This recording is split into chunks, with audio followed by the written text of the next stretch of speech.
Boleh nggak kita menjauh dari teman yang membuat kita nggak nyaman? Udah dicoba untuk memahami tapi tiap berteman dengan fulana merasa tidak nyaman karena apa ini feeling tersebut memiliki mungkin dia kali ya memiliki sifat yang jelek dan saya kurang nyaman. Pernah saya beritahu tapi fulana marah. Bolehkah saya menjauh? Apakah kalau menjauh itu memutuskan ukhuwah? Ini sebenarnya saya tarik mungkin ya kalau ke tema kita sama dengan berteman dengan orang-orang yang melakukan pengkhianatan atau perbuatan-perbuatan yang salah, punya sifat buruk. Dianjurkan boleh menjauh, malah dianjurkan menjauh dari orang yang sudah punya sifat buruk dan kita sudah nasihatin, ternyata tidak mau juga, ya sudah jangan teman. Dan gampang menilai teman itu teman-teman sekalian, gampang sekali. Pertama antum kenalan sama dia, lihat apa yang dia cerita, apa yang sering diceritakan sama dia, pasti ada kebiasaan. Kalau baru berteman sudah menceritain tentang aib suaminya, aib istrinya, aib teman-temannya, maka jangan dijadikan teman dari awal.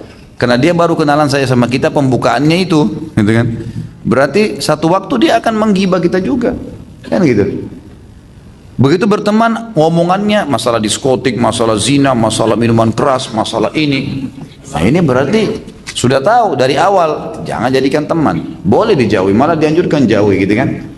Tapi dari awal ketemu, kemudian ngomongannya semua yang baik-baik, santun-santun, tanya pernah pengajian di mana, gitu kan? Sudah tahu belum hadis ini, sudah tahu belum ada ayat ini, ada cerita saya terima orang soleh itu seperti ini. Itu sahabat, jadikan teman. Jadi boleh kita menjauhi orang-orang yang memiliki sifat-sifat yang jelas menjauhkan kita dari Allah Subhanahu Wa Taala. Apakah sedekah?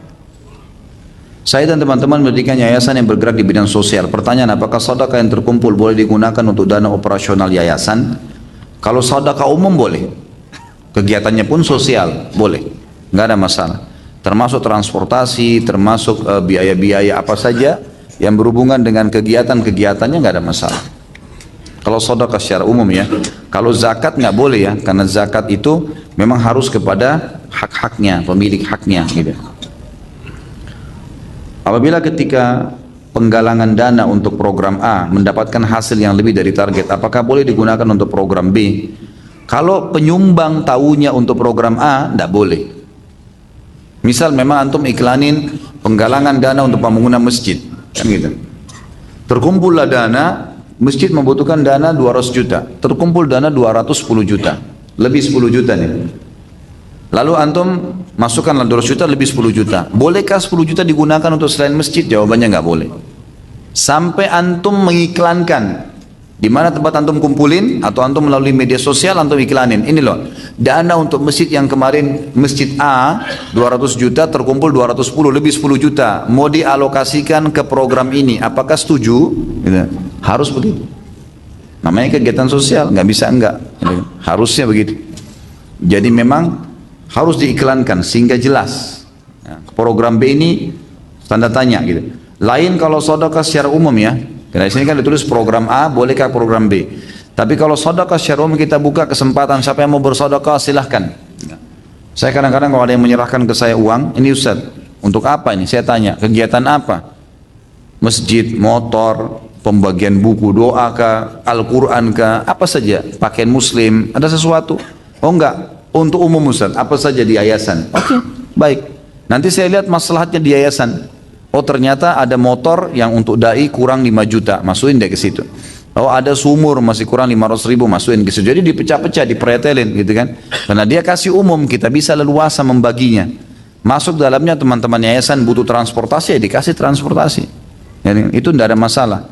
Juga masuk dalam program seperti ini, kalau yayasan sosial, contoh ya, kalau kita buat program, seperti yayasan yang saya buat, yang kita sering sebarkan, program untuk masjid misalnya, pembangunan masjid 3,5 juta per meter persegi.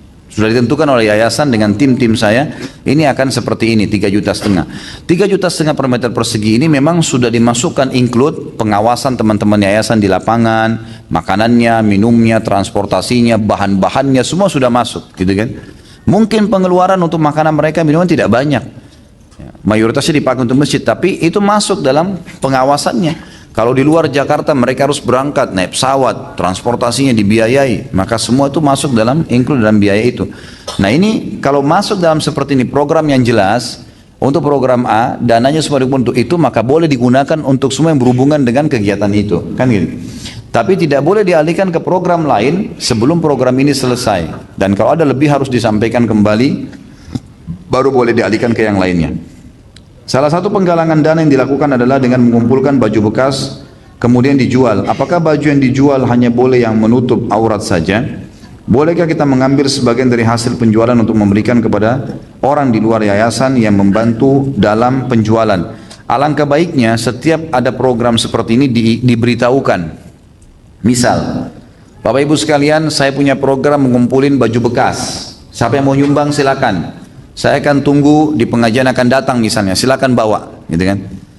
Maka saya pernah buat program itu, ada banyak di antara ikhwat dan akhwat kita terutama paling banyak memberikan, karena waktu itu saya targetnya ibu-ibu yang sering hari Jumat, sering minta-minta di masjid. Rata-rata mereka banyak yang susah dan pakai jilbab tapi pakai rok yang terlihat betisnya, karena nggak ada pakaian gitu. Saya suruh yang nyumbang, silakan busana-busana muslimah yang dijumbang. Nah ini kita berikan apa adanya secara fisik. Jadi saya bilang ini akan kita berikan kepada orang yang butuh. Jadi tidak ada proses jual. Nah kalau antum mau baju bekas itu dijual, sampaikan ini baju bekas yang dikumpulin saya akan duitkan ya. Duitnya nanti akan dilakukan untuk kegiatan ini. Dia jadi jelaskan programnya. Karena antum sedang menggalang dananya orang, nggak bisa enggak. Harus disampaikan supaya jelas semua. Ya. Allah alam itu yang saya tahu. Jadi mestinya memang disampaikan kalau itu akan dijadikan uang.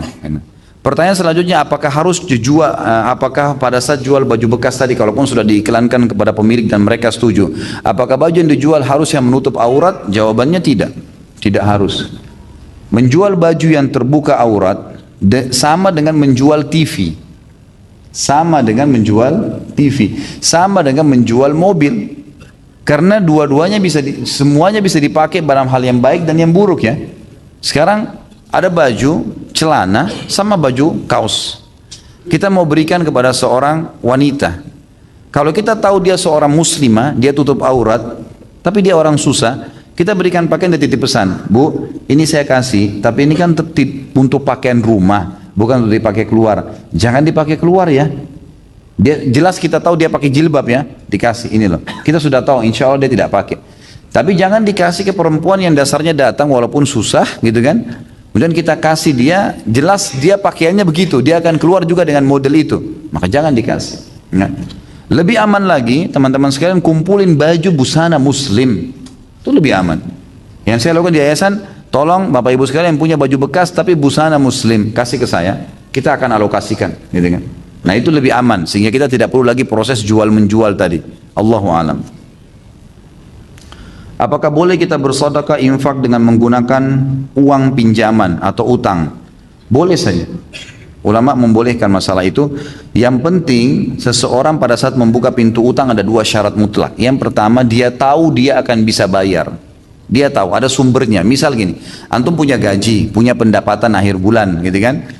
Cuman antum belum, sekarangnya lagi butuh mendesak, ada keluarga lagi sakit, ada teman lagi sakit, ada orang miskin tetangga lagi minta, antum butuh untuk bantu, sekarang tidak ada duit, pinjam uang, tahu nih akhir bulan akan ada gaji, nggak ada masalah, dan niat tahu sumbernya akan bayar. Yang kedua, memang diniatkan dari awal utang untuk membayar, karena ada hadis Nabi SAW, siapa yang utang niat membayarnya, Allah akan memudahkan, dan siapa yang utang dari awal tidak niat membayar, maka Allah akan persulit dia membayarnya, kan gitu. Jadi jelas, makanya dua hal ini harus ada pada saat seseorang itu akan berhutang. Sama juga masuk dalamnya akikah ya, mau akikah anak, mau idul kurban, nah itu boleh antum utang, asal syaratnya antum tahu ada pendapatan nanti bisa bayar tuh, bukan memang cuman tebak-tebak, itu nggak boleh maksakan diri bersedekah pada saat memang kita tidak punya. Apakah hutang bisa mempengaruhi terhalangnya doa? Kalau doa tidak, Allahu alam. Kalau doa, karena tidak pernah ada dalil masalah itu. Tapi hutang itu yang ada dalam hadis jelas dia akan kalau orang itu meninggal maka ruhnya akan bergantung antara langit dan bumi. Artinya Allah SWT tidak terima sampai utangnya terbayar. Dan kalau orang mati syahid akan diampuni semua dosanya kecuali utangnya. Jadi memang dia ada pengaruh-pengaruh terhadap hukum-hukum syar'i. Allahu a'lam. Saya ambil beberapa pertanyaan di sini yang keluar daripada tema. Mudah-mudahan keburu waktunya untuk baca. Bagaimana hukumnya ana tanpa sadar menggertak istri ana dengan kata cerai, lalu istri ana menjawab iya. Apakah itu sudah jatuh cerai padahal ana tidak bermaksud demikian? Kalau pengucapan lafaz jelas, saya ceraikan kamu, jelas bahasanya, jatuh tolaknya walaupun main-main. Karena kata Nabi SAW, jangan main-main di 3 hal. Nggak boleh bercanda di sini nih.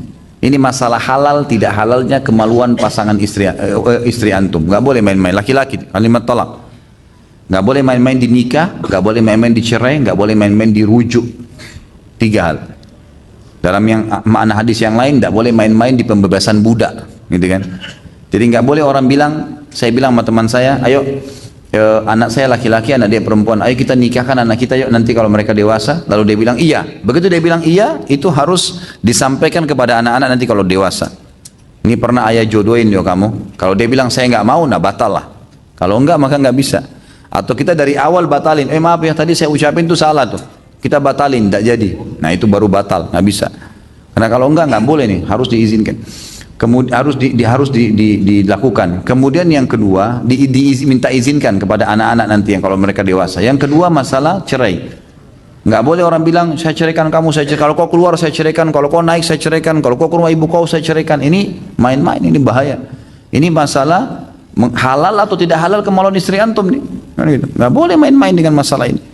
Allah menjadikan di tangan laki-laki supaya dia bijaksana dengan kebijaksanaannya sebagai laki-laki. Nggak boleh dia sembarangan. Perempuan terbawa perasaan, dia selalu minta ceraikan. Jangan hiraukan kata-kata cerai itu. Dia bilang apapun ya sudahlah gitu kan. Rayu saja supaya jangan minta cerai gitu kan. Jadi memang tidak boleh. Maka harus hati-hati. Kalau orang mengucapkan saya ceraikan kamu, jelas lafadznya jatuh tolaknya. Bercanda pun jatuh. Masuk di sini. Emosi sama. Yang tidak masuk adalah kalau dia bilang dalam keadaan emosi saya ceraikan kamu 3 sekalian, tolak bayin, gitu kan? Ini cuma jatuh 1. Ini enggak. Ada pendapat ulama mengatakan kalau emosi enggak jatuh tolaknya. Tapi ini kata sebagian ulama, kalau dibuka maka orang akan selalu menggunakan sebagai senjata. Padahal pada saat sedang ada masalah teman-teman sekalian, pecahkan masalahnya. Kenapa harus dengan cerai, gitu kan? Kenapa harus dengan kata-kata ancaman cerai? Enggak perlu ucapan itu gitu. Allah alam, itu yang saya tahu.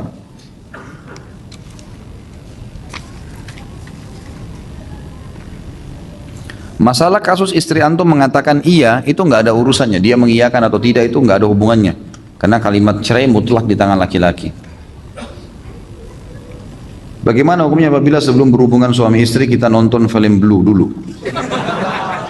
Agar tujuannya bisa membagikan syahwat. Syukran jazakallah khair. Kok pakai jazakallah khair ini pertanyaannya?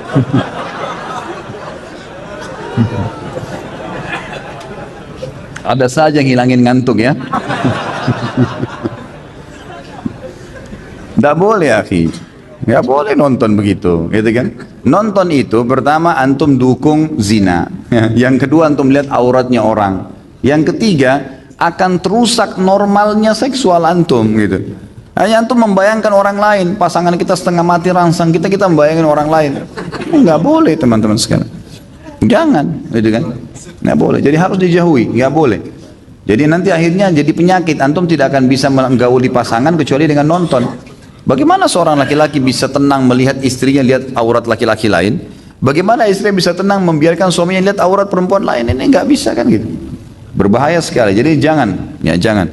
Kata ulama, meletakkan kemaluan di kemaluan untuk melampiaskan biologis itu sama dengan seseorang tahu bagaimana memasukkan makanan di mulutnya. Bukan ilmu khusus itu. Nggak ada ilmu khusus untuk itu. Gitu. Orang bisa belajar dengan alami gitu. Otomatis ada.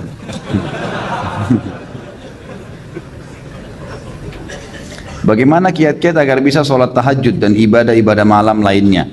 Tentu saja pertama baca fadilahnya, janji-janji Allah di situ, kemudian coba paksakan diri untuk melakukannya. Tentu dimulai dengan tidur lebih cepat, ya, jauhi semua indikasi yang bisa membuat kita tidak bangun karena begadang, makan terlalu banyak, ya, pada saat mau tidur malam itu semua akan mengganggu. Maka kita punya persiapan-persiapan, baca fadilah, kemudian paksakan diri untuk itu dan punya persiapan-persiapan untuk melakukannya. Apakah doa iftitah sholat malam dan tahajud beda dengan sholat wajib? Sebenarnya sama saja. Doa iftitah ada banyak ya. Ada kalau tidak salah sekitar 13 macam doa iftitah. Boleh dipilih yang mana saja, nggak ada masalah. Sholat wajib atau sholat sunnah. Tapi Nabi SAW seringkali kalau malam membaca di doa iftitah, Allah Rabbu Jibril wa Mikail wa Israfil fatir as-samawati wal ard anta tahkumu baina ibaduka fi makhtalafu fi ihdili makhtalafu fi minal haqqi bi'idnik innaka tahdi man tasha' ila siratal mustaqim.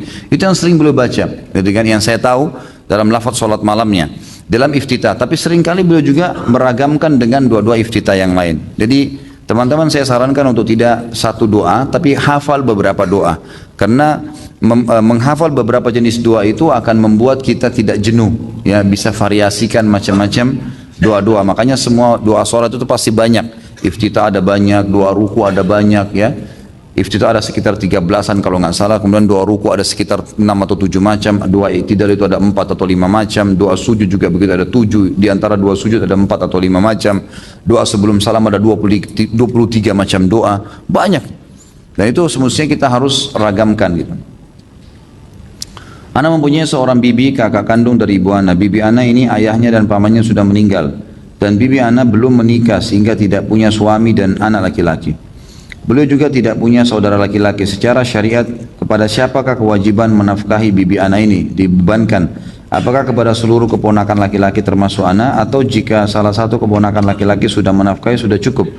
Dan bibi ana ini saat ini kondisinya bekerja sebagai karyawati. Sebenarnya kalau tidak ada orang tuanya, kalau sudah tidak ada, saudaranya nggak ada, anaknya nggak ada, maka yang memiliki kewajiban adalah orang-orang yang terdekat dari kerabat ayahnya. Dari kerabat ayahnya ya, kerabat ayah itu kayak paman dan anak pamannya, jadi sepupunya misalnya. Ini ponakan dari mana? Kalau ponakan dari jalur ayah, dia lebih pantas memberikan nafkah dibandingkan ya ponakan dari ibu kan gitu. Ini hampir sama dengan wali pernikahan ya. Wali pernikahan itu yang kena hukum adalah semua yang berhubungan dengan ayah, saudara kandungnya ayah gitu kan. Kemudian keponakan anak dari saudara-saudaranya ayah, termasuk sepupu di sini dari jalur ayah, itu semua didahulukan. Bahkan sepupu itu didahulukan dari jalur ayah dalam pernikahan, didahulukan dari paman dari ibu gitu. Jadi jalur ayah yang kuat, maka dilihat jalur ayah itu yang mereka yang punya kewajiban-kewajiban untuk menafkahi. Tapi tentu saya sarankan teman-teman sekalian, kalau ponakan seperti ini lebih baik antum melakukan, antum yang memberikan sedekah itu, terlibat dari situ ya. Karena itu adalah pahala yang besar. Apalagi kalau saudari ibu antum, namanya khala dalam agama. Kata Nabi SAW, al-khala bimanzilatil Tante dari ibu itu adalah posisinya seperti ibu. Apakah yang dimaksud dengan rukun qauli dalam sholat? Lalu rukun qauli ini berlaku untuk sholat berjamaah, sholat sendiri, atau ketika menjadi imam sholat? Terima kasih Ustaz. Saya tidak tahu ini. Allahu a'lam, mungkin keterbatasan ilmu saya, rukun qauli saya tidak tahu. Ana saat ini bekerja sebagai karyawan. Alhamdulillah pekerjaan halal, insya Allah. Yang menjadi ganjalan halal insya Allah. Yang menjadi ganjalan adalah lingkungan kantor, di mana orang-orangnya jika sedang ngobrol bercampur antara yang boleh dan tidak boleh. Kemudian terjadi ikhtilat dan banyak wanita yang tidak memakai hijab. Di sisi lain ada pekerjaan menjadi guru bimbingan belajar Islam ataupun sekolah sunnah yang menawarkan lingkungan islami namun gajinya lebih kecil. Apa yang harus saya lakukan dengan keadaan ini dalam timbangan syariat? Tentu saja yang nomor satu didahulukan adalah sumber pendapatannya dulu. Gaji antum halal atau tidak? Pekerjaan perusahaan itu halal atau tidak? Kalau masalah kasus ikhtilat itu antum masih bisa menghindar. Tidak usah ngobrol-ngobrol di situ, gitu kan? Kan selesai. Kalau orang lagi ngobrol-ngobrol hal-hal, jangan ngobrol-ngobrol. Atau antum bisa hidupkan suasana pengajian di kantor, ya, sehingga mereka hadir, gitu kan? Ada beberapa kantor saya bina di Jakarta ini yang alhamdulillah akhirnya dari awal tidak ada hijab malah sampai ada hijab, kemudian dari awal tidak faham jadi faham, walaupun hanya sekarang sebulan sekali, tapi alhamdulillah bisa berjalan gitu. Dengan bergeraknya 1-2 orang ikhwah saja di situ, akhirnya teman-teman jadi faham, jadi ada jarak, jadi maksudnya mereka jadi bisa memahami mana syariat, mana yang dibolehkan, mana yang tidak dibolehkan gitu. Kalau sumbernya halal maka nggak ada masalah, pertahankan saja. Ya, kalau memang antum lihat sumber kebutuhan antum lebih besar di situ. Tapi kalau seandainya memang ternyata itu mengganggu secara kejiwaan, nggak bisa terlepas.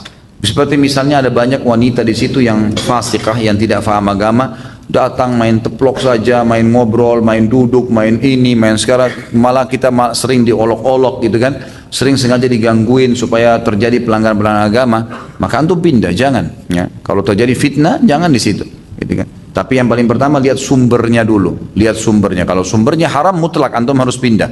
Kalau sumber pendapatannya yang jadi gaji nanti halal, tinggal masalah lingkungan, antum berusaha menghindar saja semaksimal mungkin. Kalau lingkungan juga mengganggu, baru antum pindah ke lingkungan yang tadi yang lebih baik. Celana pantalon atau celana bahan yang biasa digunakan ke kantor itu dilarang.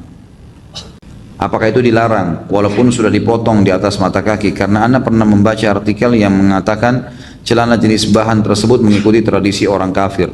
Allahu alam, yang saya tahu tidak ada masalah. Nggak ada masalah. Intinya tidak ngepres, bukan bahan yang membentuk badan.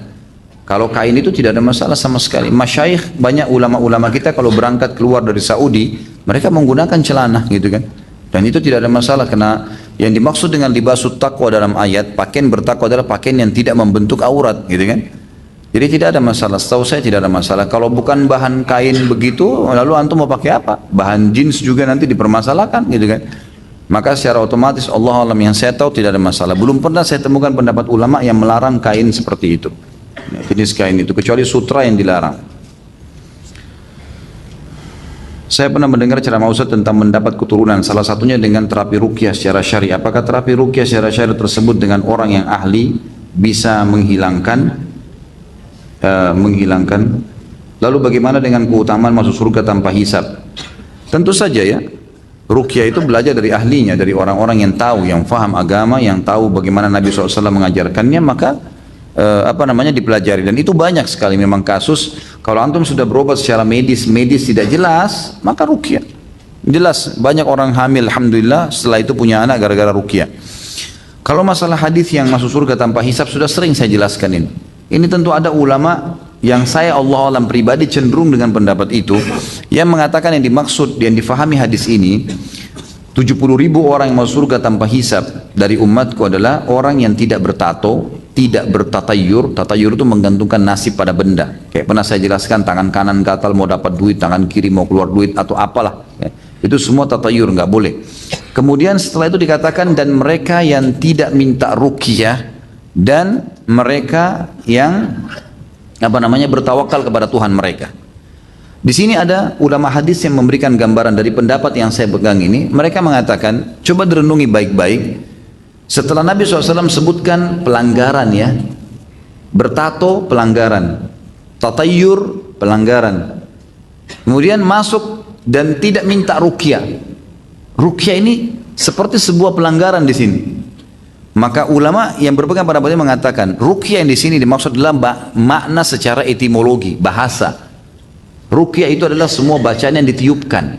Semua bacaan yang ditiupkan. Maka mantra pun yang ditiup oleh pedukun itu dikatakan ruqyah dalam bahasa Arab. Makanya cara membedakannya selalu disebutkan ruqyah syariah. Bacaan yang ditiupkan secara syar'i. Ruqyah syariah, ruqyah syariah.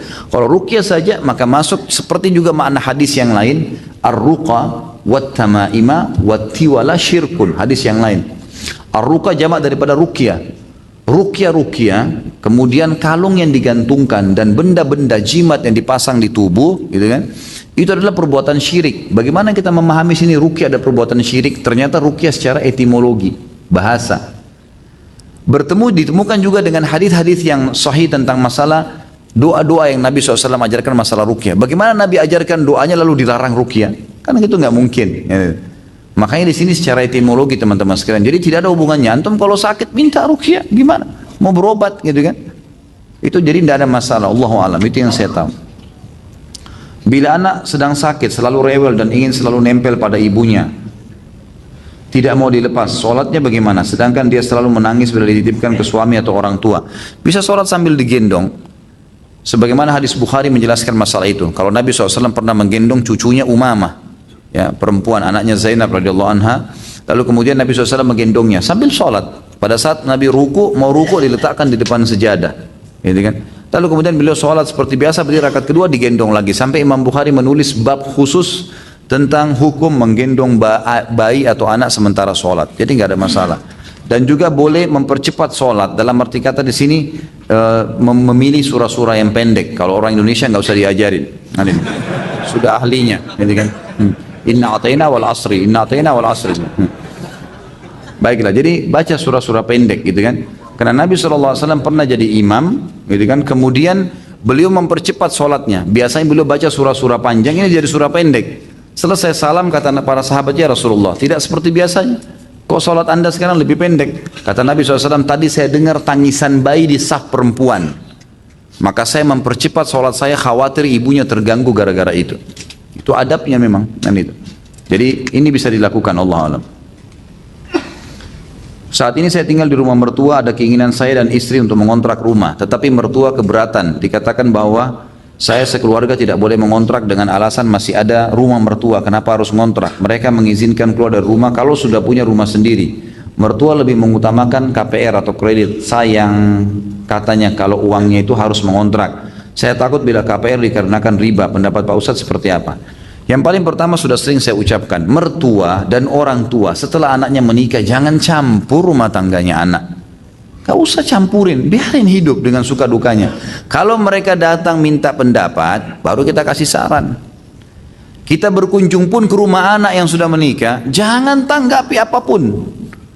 Mau piringnya kurang kak, mau gelasnya dihidangkan retak kak, biarin, gak usah dicampurin. Rumah tangganya anak sudah biarin. Kan, biarin aja berjalan. Kalau dia bahagia, biarin dia bahagia, gitu kan? Sudah begitu hidupnya. Ada ibu-ibu enggak masuk dapur anaknya, periksa, kenapa gelasmu begini, kenapa begini, terus dimarahin anak mantunya, kenapa begini. Ini ngacuin semua, banyak perceraian, 80% kena campur tangan orang tua nih. Enggak boleh, dalam Islam pun, dalam syariat tidak ada campur tangan orang tua lagi, selesai. Amanah saya sebagai orang tua, anak saya perempuan sampai menikah, setelah nikah serahin pada suaminya. Ada masalah, dikonsultasikan, ya oke, kita pecahin, gitu kan? Tapi kalau tidak ada apa-apa lalu kita campurin, jangan. Termasuk masalah pindah rumah sendiri, biarin hidup sendiri, gitu kan? Jangan dipaksain, nggak boleh semestinya. Mestinya memang antum dan istri sepakat untuk berbicara masalah itu kan, bahwasanya kami harus ngontrak ya, supaya kami bisa lebih dewasa atau dekat dengan tempat kerja. Kami akan selalu datang tiap hari lah. Kalau mau nunggu untuk KPR di bank, untuk ini butuh uang muka, butuh ini, ataupun kalau masuk ke bank nanti ada riba dan susah, ya, berargumen lah untuk menyampaikan, gitu kan? Dan antum tidak berdosa kalau keluar dari rumah itu, tidak berdosa. Bukan saya larang membangkang durhaka, bukan, tapi memang punya hak. Anak mantu bisa mengajak. Antum kalau laki-laki sekarang ini istri tinggal di rumah mertua, ini istri, ini orang tuanya istri kita boleh mengatakan saya harus keluar, gak bisa enggak, gitu kan? Untuk mandiri itu jauh lebih baik. Allahu a'lam. Apa hukumnya merokok? Ini Pak Yoyo sudah tahu, bukan saya. Sudah sering ditanya. Sahkah sholat kita apabila imam sholat berjamaah masih merokok? Sudah dijelaskan, gitu kan? Rokok haram, haram, nggak boleh merokok. Jangan merokok, sudah. Semua dokter, semua ulama, semua pemerintah nolak. Coba, apalagi mau argumen lebih kuat daripada itu? Ditulis, pemerintah tulis rokok bisa membunuhmu. Mau nunggu apa lagi kata-katanya? Saya nggak tahu ini merokok membaca atau nggak baca. Gitu. Jelas-jelas tulisannya masih dilakukan. Nggak boleh, haram. Gitu. Bagaimana hukumnya imam perokok kalau sholat? Kalau ada imam lain pindah di tempat lain. Kalau nggak ada dan antum memang tidak punya imam lain, memang harus dan imam tempat itu, maka ulama mengatakan hukumnya masih boleh. Asal memang dia bukan merokok sambil sholat, gitu kan? Loh iya, memang dia merokok di luar sholat. Dia kan sama dengan orang berbuat dosa di luar sholatnya. Lalu dia sholat, dia ikutin rukun-rukunnya semua syaratnya, sahkan sholatnya, gitu kan? Maka selama dia di luar sholat itu lain, tapi dalam sholat nggak boleh. Cuma kalau masih dapat imam lain, alhamdulillah lebih baik. Adakah tanda-tanda jelas kalau ada dosa yang belum terampuni Allah? Kalau yang ulama simpulkan dalam ilmu tazkiyatun nafs, dalam materi mensucikan jiwa teman-teman sekalian, adalah tidak khusyuknya seseorang dalam ibadah. Jadi antum masih malas ibadah, tidak khusyuk, tidak pernah bisa menangis, ya.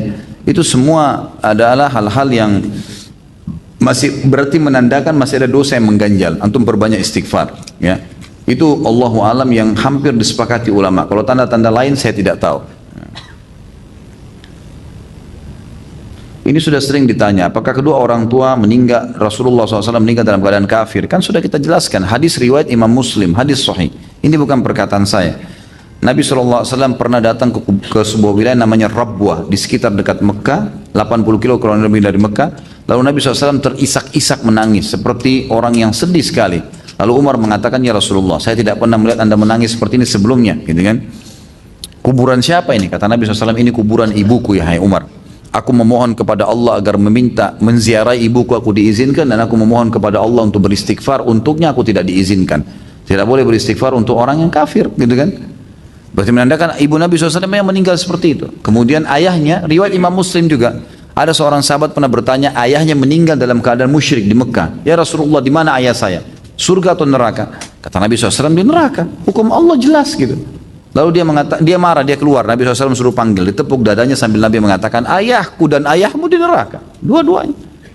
Ini jelas penyampaian Nabi SAW, bukan perkataan saya. Jadi jangan sampai gara-gara ini kemudian ada orang cuma egonya, lalu mengatakan, ah masa sih, ah nggak mungkin, dan seterusnya. Gimana nggak mungkin? Hukum Allah kok itu, penyampaian Nabi SAW sendiri. Kalau kita menghormati Nabi SAW, kita harus menerima statement beliau. Kalau mau sedih, Nabi SAW lebih sedih mestinya, gitu kan? Tapi kita lebih mencintai Nabi SAW dari segalanya. Ini statement beliau. Dan kita kalau orang tuanya dalam keadaan Islam, tentu kita lebih junjung tinggi, kan gitu. Dan ada nabi-nabi sebelum Nabi Muhammad SAW seperti Ibrahim, ayahnya Azar meninggal dalam keadaan kafir. Nabi Nuh istrinya sama Nabi Lut juga istrinya, gitu kan. Jelas meninggal dalam keadaan kafir. Jadi tidak bisa dijadikan sebagai sebuah tolak ukur ego kita saja. Saya tinggal di tengah-tengah masyarakat dari ahli bid'ah. Yang saya takutkan kalau saya meninggal, nanti saya dikubur dengan ritual bid'ah. Bagaimana Ustaz? Bid'ah ini harus difahami teman-teman sekalian. Ada bid'ah yang mukaffirah, ada bid'ah yang sampai pada kekufuran. Seperti misalnya, bid'ah orang melakukan ritual-ritual seperti menganggap ada jimat bisa memberikan manfaat, pohon keramat, mengambil tanah kuburan, dan ini bid'ah yang bisa bawa pada kekufuran nih. Nabi SAW tidak pernah contohkan, sahabat tidak contohkan, lalu kemudian dia lakukan. Dan bisa bawa pada kekufuran. Ini benar bid'ah mukaffirah. Kalau antum nasihatin dia nggak mau dengar, ini antum hajar namanya. Hajar itu ditinggalkan orang itu. Jangan diajak teman gitu loh.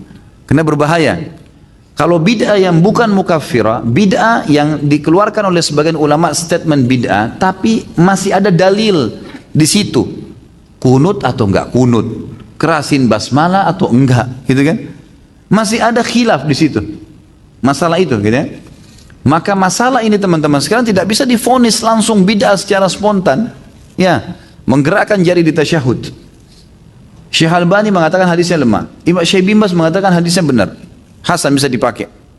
Ada sebagian ikhwah yang berpegang pada pendapat Syekh Albani langsung memvonis orang kalau gerakin jari ini nggak bisa, ini salah nih. Matanya nyorot dan seterusnya. Kenapa akhi? Masih khilaf, masih ada dalil. Kan gitu. 4 imam dari Imam Malik, Imam Abu Hanifah, Imam Syafi'i, dan Imam Ahmad diakui secara internasional dan seluruh ya ulama ahli sunnah ini empat mazhab diakui. Kita harus tahu ini ya.